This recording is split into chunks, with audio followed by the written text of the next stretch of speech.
Hi guys, and welcome to my MEKAKUCITY Actors Episode 10 and Episode 11 review. So Episode 10 was Fantasy Forest, and covered Azami, most importantly, and also Mary's backstory about how she met Seto and how she got attacked and died with Shion and got the power, which is the Queen's power, as was revealed in this episode. But Azami's section I thought was the probably best bit of the episode because of this monochrome animation, and showed stuff that hasn't really been shown in any of the other parts of the series so far. It probably was in the novel actually, but it was pretty much a sequel to all the lore sections at the end of the previous episodes. And then at the end of this episode we got the coolest one, which revealed that Mary has wished to stay with her friends who keep dying, which is shown at the beginning of episode 11 by Kuro Konoha, or whatever his name is going to be, we don't know yet. But so Azami's section covered that and saving her husband from attackers, one of who mysteriously got his mask removed and looked exactly like Seto, even with hairpin in his hair. So I don't think that will actually get a follow-up. It's probably just Seto's ancestor. It's not going to be answered because it's not majorly important. But yeah.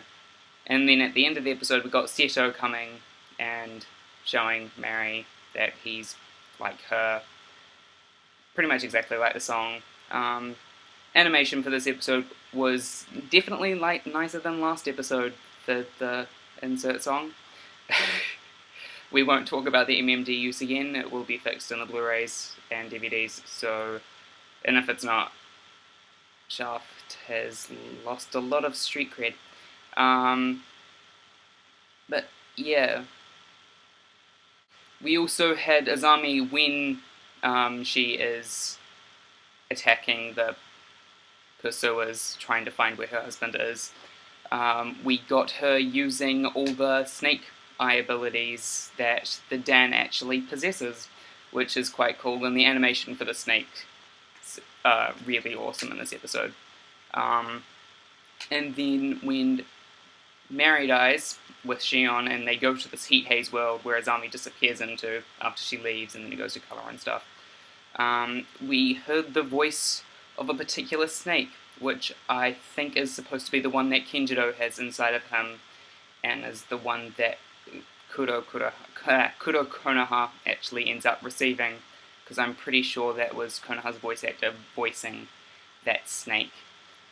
So that is what Kuro Konoha's going to sound like, I'm expecting, because that will be episode 12, I'm pretty sure. But now on to episode 11. Episode 11 was Otsukimi Recital, or Moon Viewing Recital, and we did get part of that song, but we also got more of a Yano Series of Happiness and Yobanashi Deceive, and I'm guessing Dead or Seek parts to do with Kenjiro. So overall, a really good episode in my opinion. There's a lot of hate for Jin's character development of Kano for this episode, because it's not showing more of what he is, but it's fine. You're taking it too seriously. It's not horrible as people are saying. It's not even bad. It's actually quite good. So just deal with it. You're kind of acting pathetic. Sorry, but it kind of is. But now on to the actual review.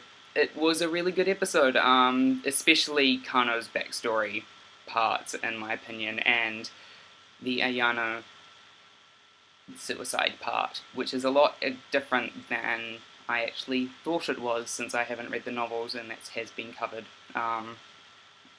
So it showed more of Kenjiro's snake's personality and how dark, I guess, he really is, going to meet any ends to achieve what he wants to happen. But now onto the most exciting part of this episode. Takane is back in her body, or Ine is back in her Takane body, which I didn't expect was going to happen this soon. We don't know how she got back in, but it's something to do with Kano. So that is great. The insert song for this episode was, of course, Otsukimi Recital, which I am glad's in it because it is quite a good song. The bad stuff, it's not bad, it was actually quite good, but it's either done by ear still, because it did sound a bit Vocaloid-y, or it was someone under heavy auto-tune. But still quite good, but the method in which Momo and Kido get everyone's attention kind of makes sense, not really. So Kido makes the building disappear or something, so that everyone can get her attention outside the zone. Doesn't really make sense, because from past episodes it shows that they're supposed to be able to see her, which they wouldn't be able to. But I'm not going to question it too hard, because yeah. Now on to what was actually shown at the start of the episode, which was that Shintaro from Route XX, in which he kills himself with a pair of scissors. This was our first glimpse at Konoha, and I think he looks awesome. He looks pretty much exactly the same, just more following the character model instead of using exaggeration like they did in the PV, in which they squashed the face, but it's going to be awesome, and he is probably going to appear a lot next episode, and since next episode is the last episode, hopefully it ends well. I'm really curious to how they're ending it. It is going to be Summertime Record, but from in the past few weeks, the website, the official website that was opened ages ago, keeps switching between Summertime Record and Children Record. So I'm not sure what it's actually going to be. It could switch back to Children Record. And so we will see next week, I guess. That is pretty much it that I can really talk about. I don't really have any predictions other than it's probably going to be a happy-ish end, where Shintaro's eye power is properly revealed, and he might be saving Ayano from what was shown in this episode, but again, I don't really know. So that is it. See you next week for episode 12, the final. Although, in a quick update on news, both the manga and the light novels have been picked up by Yen Press, and I think the first volume of the manga, at least, releases January 20th next year. Not sure about the novel, but it'll probably be close to that date. So yeah, see you next week, guys. じゃあね。